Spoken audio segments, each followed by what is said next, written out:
An aviel hervez San Lucas. Daou ar nuget vet pennat. Tostad arrei gwell ar barda di Joel arreer an nezan ar pask. A klask arrei ar veleien vraz hag ar skribet penonz e lakad d'ar maro ragaon o devoar hag ar bobl.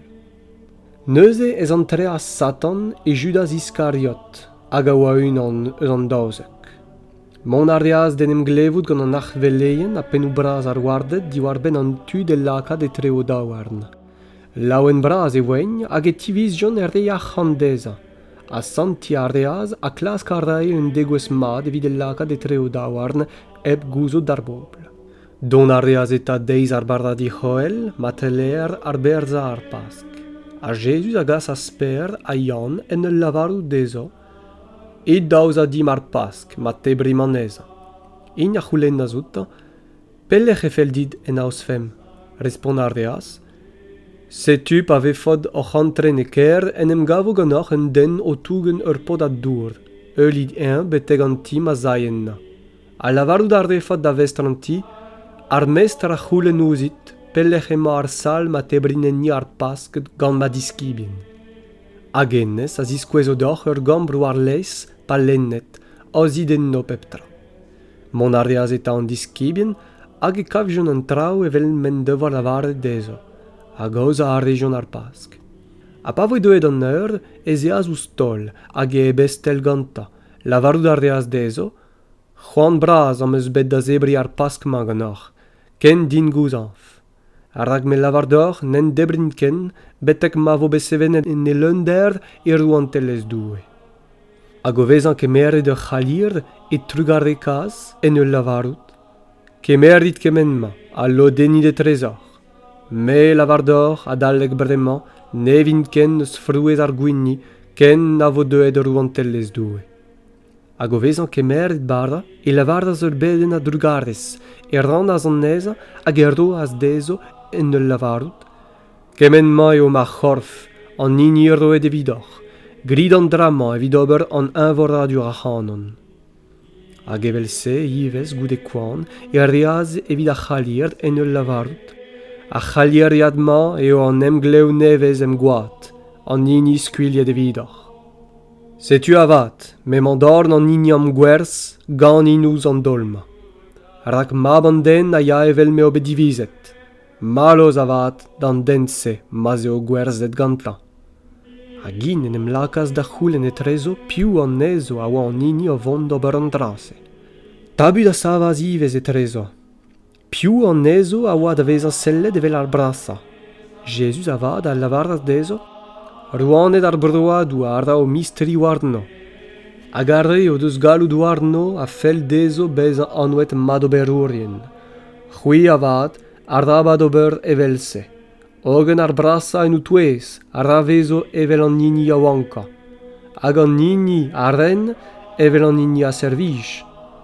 Piou eo ar brasa, an nini a zo oustol pe an nini o serviji.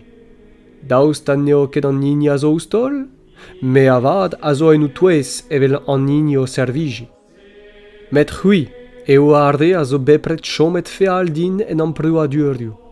A men eus e a fel din a rei deoc'h galou roue, evel men eus mazad roet din. Ma tep fot a ma zef fot ouz ma zol em rouantellez a ma ve fot a zezet war dronioù o varn daouzek meuriad Israel. Simon, Simon, setu men eus Satan bet e c'houlenn dou kroueria evel ar gouinis. Ogen, me am eus pet evidout, evit na semploket da feiz, a te pa vid istroet starta da vreudeur. Medien a respontas deza, otrou, ganit en zon prez da vont nad ar prison nad ar maro. Ogen, Jesus a lavardaz deza, me lavardit, per, nen devo ket kanet a c'hilio ag irio, mas podre deir gwech nachet ma an avezout. Hag e lavardaz c'hoaz dezo, pa meus ou kaset e pialch na sach na votou, daoust a diwer oc'h eus bed eus un dravenak, eus netra emezo. Met bremañ emeza, an neben eus ur yalch, rag emero an ezi, hag ur sach ker koulzal, hag an nebnen neus ket a gleze ar da werzo evantel da brena unan. rak me lavardor, et ledonet da wir en non al lavarman eus ar skritur, lake de obederenk an dorfedorien. E guriones, kemen a selouzin me a zo tost de dermen. Otru, emezo, sed amant daou gleze. Hag e respontas dezo, trawalcheo. O vezan edermez, et tennaz e vele gustum war zu menez an olivet, a war e lech et teue ez iskibien. Pa voe eru el lerse e lavardas dezo, pedit gant aon da vont e barzan demtadur. Pellad ardeaz diouto war ed un tolmen, hag o veza ed war e zaolin e pede en ul lavarut. Tat, ma feldit, kaz a chaliriad mat ouzin. Kol skoude, a ravo gred neo ket ma youl, met da inite. Neuze en em ziskwezaz dezan un nael eus an naou degen nerza, a kwezet en kres brasa e pet de gredusar. Hag e teuaz e c'hwezen warna da veza evel taken o goad hag a ziverde warn douar. Sevel ardeaz diouz e beden, evit mont davet ez iskibien, met o c'haout ardeaz kousket gant an driste digez. Hag e lavardaz dezo, perag e kouskit c'hui, savit, a pedit da chom ep mont e barzan temtadur. Edo c'hoaz o komz, pa zeruaz ur bagat tut, hag an inio an oet Judas, un an eus an daouzek pen an ezo. Tostad arreaz ouz Jesus da bokat deza. Jesus a lavardaz deza? Judas, gant ur pog eta, e werzez maban den? O welout ar pez a oa da veza, arde a oa gantan a lavardaz deza. Otru, a ma skofem gant ar c'hleze? Hag unan an ezo, eus kei gant mevel ar belek meur a drochaz dezan e skouarn deu. Met Jesus o komz a lavardaz, lezit davon. Hag o vezan stoket ouz skouarn an den e pareaz an eza. Neuze e lavardaz Jesus darde a oa deuet a enep deza, pen veleien, pen ou braz gwardet an templ hag en aourien. Evel pa vefen ul laer, oc'h deuet a enep din gant klezeier a bizier. Pedon bem deiz en outouez en templ, noch eus ket astennet ou tau ar noar non, met bremañ emma ou koulz a mestroni an davalijen. Neuze o kregienna e kas-jon an neza ganto, hag e zegaz ar rejon da diar belek meur. Per a euli eus a bel, evel mo devoa gret tan e kreiz ar porz hag e oan ei da zeza endro deza, enem lakas per ne goazez en o zouez. Met ur vatez o veza e wellet a zezet ouz flamantan, hag o selout pizoutan a lavardaz, emma ivez a oa gantan. Nacha a reaz avat, maouez, ne an avez anket. Nebet goude, un al e wellas hag a lavardaz, te ivez a zo unan an ezo. Met per a lavardaz, mat en mat, ne don ket. Wardro un ur goude, unan al a lavardi grons, sur mat, emma ivez a oa gantan, selita, Galilea deo. Mat en mat, eme ber, ne ouzon ket petra a lavardez. Dan an poen, ped o c'hoaz o komz, e kan a zeu c'hiliok. Hag an otru o vezan distroet a bardaz e sel war ber. A neuze e teuaz da sonj da ber eus ger notru pen devoa lavardet dezan. Ar drog da c'hiliok kan a irdeo, as po manachet teir gwech. Hag o vont ermez, eskuilias der o c'hwerv. Ogen ar oazet hag a oa o techel Jesus ar rai gwab an ezan, hag en gwal gasse. Mouchar a en ez rem hag e c'houlennen, gradaz yo ganer, piou en neus koet ganit. A kalz a oal gomz oual a zistagen a enep deza. Pa c'houlaou az an deiz, en em vodas kuzul ur regoz ar bopl, prenset ar veleien, a skribet. Degaz ar rejon Jesus dirag o lez varn, hag e lavar joan deza, mardou da Christ, lavar dom. Hagen a respontas dezo, mar lavar an deoc'h, na marret fotket. A mar an megole nouzoc'h ne respond fotket. Met diwar vremañ, e vo mab an den a zezet en tudeou da c'hallout doue. Ma lavar joan ol neuze? Te eo mab doue eta? Hag e tisklerdias dezo? C'hwi a lavar mat. Me eo. Neuze e lavar joan, da betra on eus c'hoazez om testeni. Ni on unan, on eus en klevet, eus e c'hennou. Tri war nugen vet penat. Ol dud an em vod a savas neuze, hag e gaz ar region de Bilat. En em lakad ar region de damal evel hen, emma on eus kavet e lakad ar revelzi e touez ar pobl, hag o virdoù da bea, ar gwerioù da gezard, hag o tiskleria ez eo un ar Christ doue. Neuze Pilat ar c'houlennas diganta, te eo ar doue ar Eusebian? Respon ar reazouta, en lavarou dardez. A Pilat a disklerias d'ar velei un vraz d'ar bobl, ne gavant netra tan mal us an dense. Met i a zalche gant nerz da lavarout, lakad a ra ar bobl denem sevel en ur gelen dre Judea a bez a daleg bror Galilea lech meo kroget betegamma. War a chomzouse e c'houlennas Pilat a Galilea de oa an dense, a pa ouezaz edo eus dalch Herodes e kasaz an nezan da Herodes hag nem gave ivez e Jerusalem en deziouse.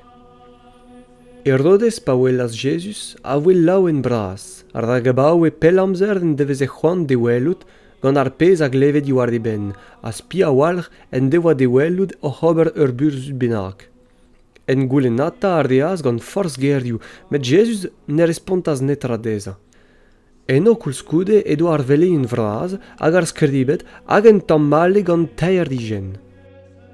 Herodes hag e wardet eta goude bez an greid fae warna hag redet gwab an ezan a wiskas dezan ur ses plan merbet hag a gasas an ezan en dro da Bilat.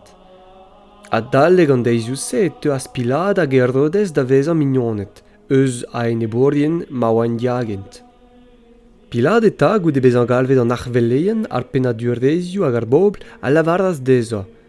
Degaset a c'heus din an denma, evel unan o togen ar bob d'ar revelzi.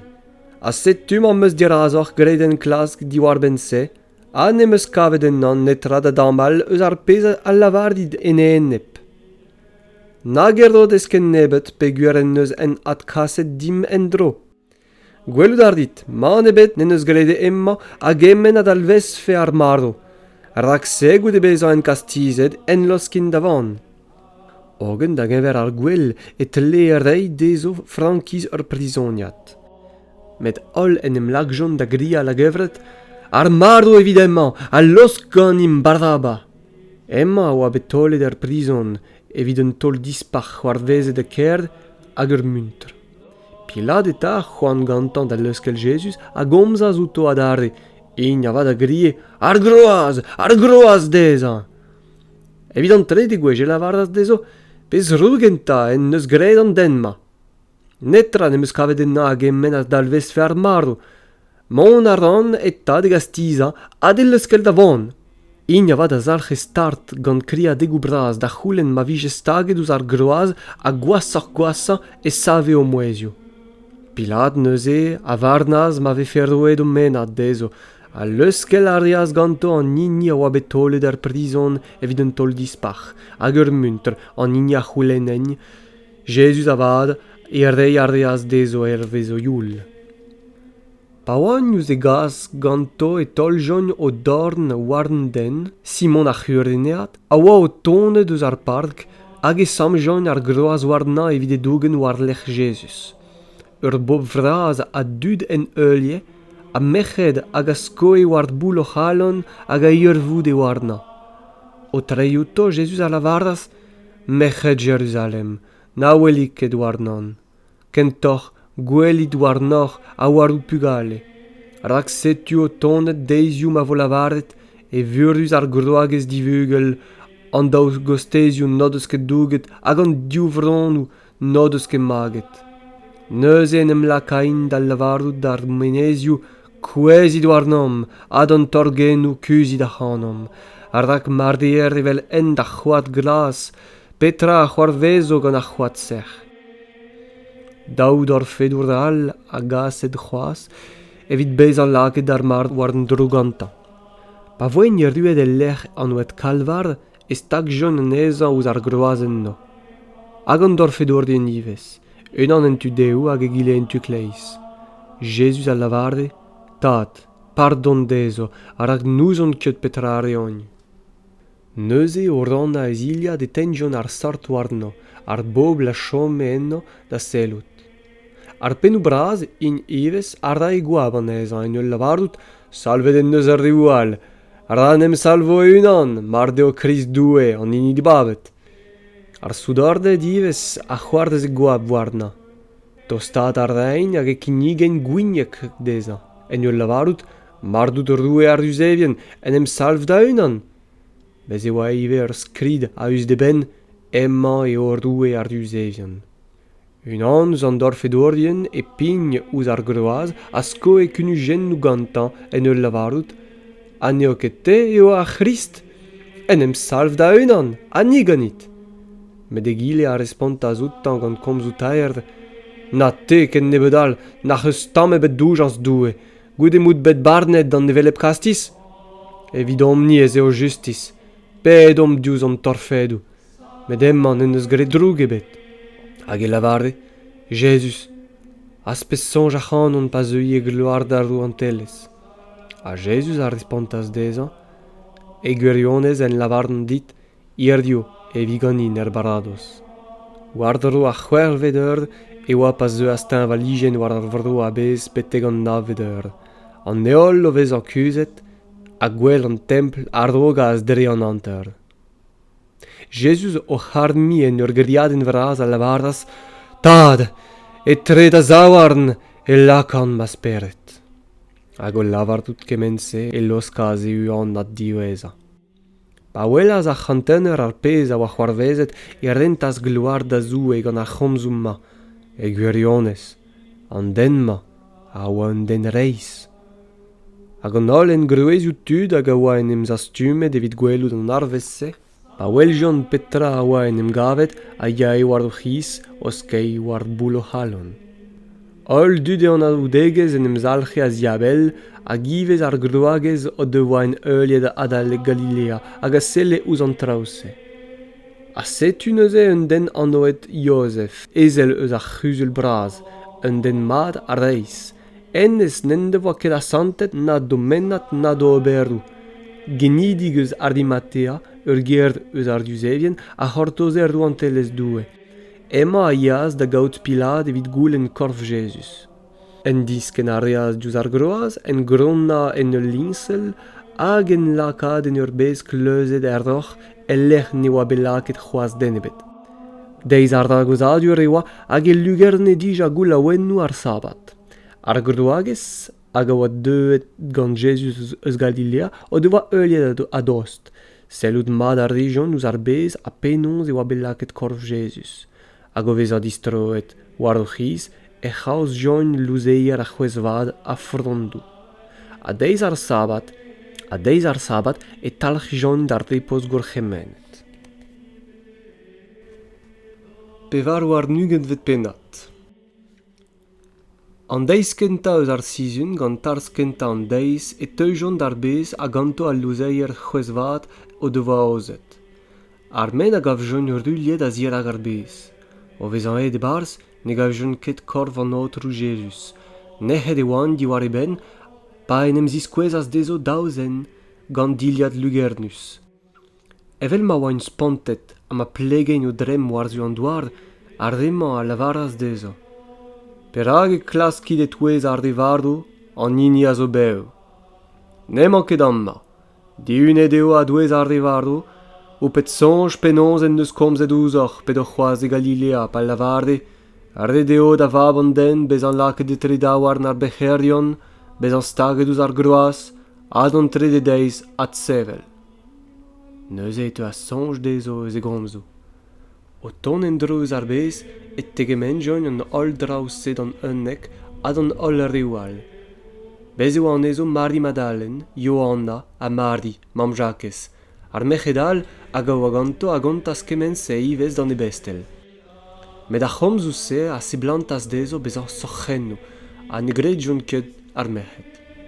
Per koulskoude a savas hag a redas d'ar bez, hag o vez an soublet e ben, ne welas nemet ar bandennou, hag e tistroaz ar ger souezet gant ar pez a oa c'hoarvezet.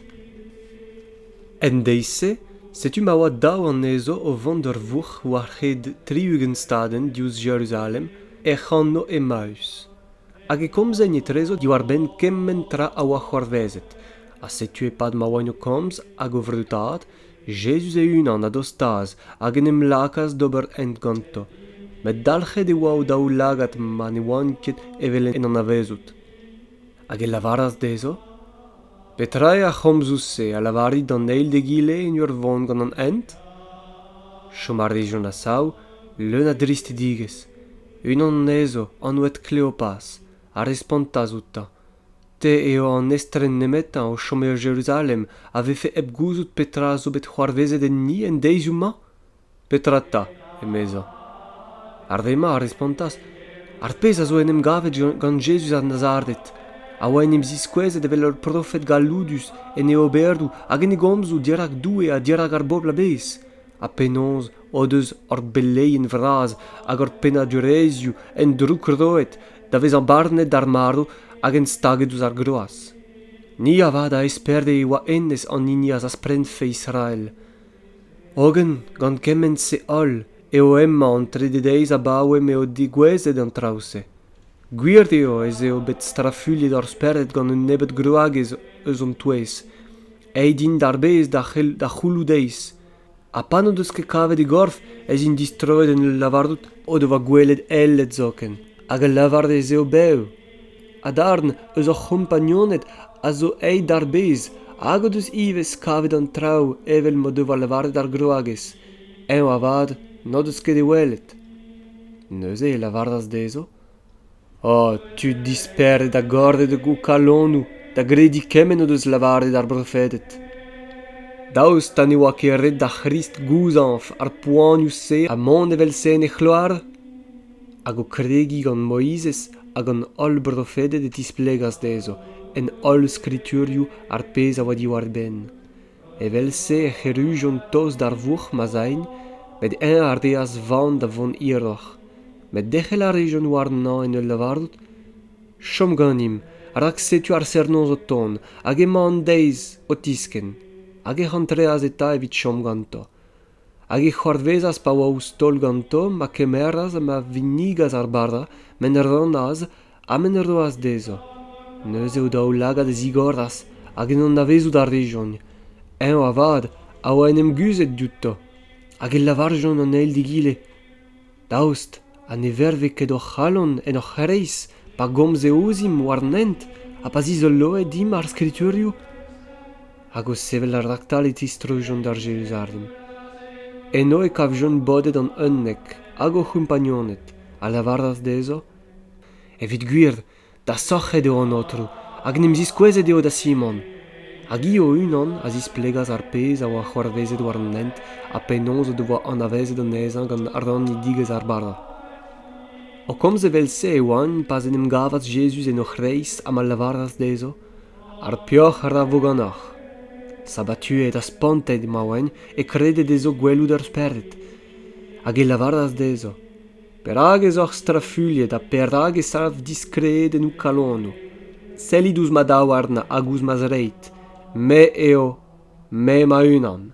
Stokit ouzin a gwelit, ur sperret nen neus ket nag gik nag eskern evel ma welid am meus me. En ur lavardout kemen se tiskwezas dezo ez aouarn hag e dereit. Met evel ma chom en c'hoaz am gredik en ol levenez, se bezet ma oan e lavardaz dezo. Hag en oc'h eus c'hui am maon dra bennak da zebri? Kinnig a region dezo en tampez korostet, en kemerout ar deas a debri dirazo. Hag e lavardaz dezo. Se tu aze en eun ar pez an moa lavard d'oc'h, pa oan c'hoaz gant oc'h, penonz e wardet e vefe sevenet kemmen a zo beskrivet diwar ma fenn. E lezen voizez hag er brofedet hag er salmou. Neuze e tigoras o speret da gompren ar skriturioù hag e lavardaz dezo. Evel se eo skrivet e rank fe a Christ gouzanf hag at sevel a douez ar devardout an trededeiz. Hag e vefe embanet en e anno an distro a speret evit pardon ar pec'hedou d'an ol boblou en ur gregi dre Jerusalem. C'hwi an testou eus an trause. Me avad, setu ma zant da zegas peoc'h promesa ma zad. Chomit e kerd ken da vefot gwisket gant ar galout eus an nech. A degaz ar deaz an ezo betek e gichen Betania, hag o vez a savet e zaouarn e vennigaz an ezo, hag e pad maouaouz o beniga, en em zis partias diouto hag e voe douget d'anneo. Hag in, goude bezañ stouet dirazan de adordi, a zis troas da Jerusalem gant levenez vraz, hag e vezen dachl mat en templ o veuli hag o veniga doue.